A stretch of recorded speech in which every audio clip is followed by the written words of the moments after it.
Okay, hi Yusa. Okay, what page did you prepare? 6? Okay, open your magazine, page number 6. Okay, ready? Ready? Ready? Okay, here we go. Take it easy. High in the mountain, you'll find a black bird searching for fruit. It has two long, white-tailed teachers. They look like ribbons. This bird has the longest tail feathers in the world. They are 3 times longer than the bird's body.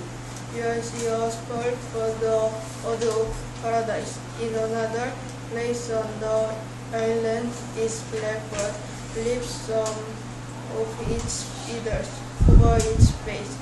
Blue feathers on the list look like beady eyes. More blue feathers form a grinning mouth. The feathers look like almonds. Okay, good. Okay, then what were you talking about? What bird were you talking about? What bird? The super bird of paradise. Okay.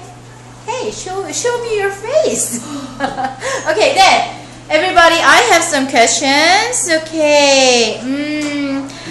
How long the super bird of feathers tail feather? How long does the super bird of paradise tail feather? Anyone? No? Okay, Minso? 3 times longer. Okay, 3 times of the body. Right, you did a good job. Jisoo, sorry, but you will get the another chance. 미안하지만 다음 기회가 있을 거예요. 끝났는데요? Okay, take care of your lips. 입술이나 잘 추스르세요. Okay.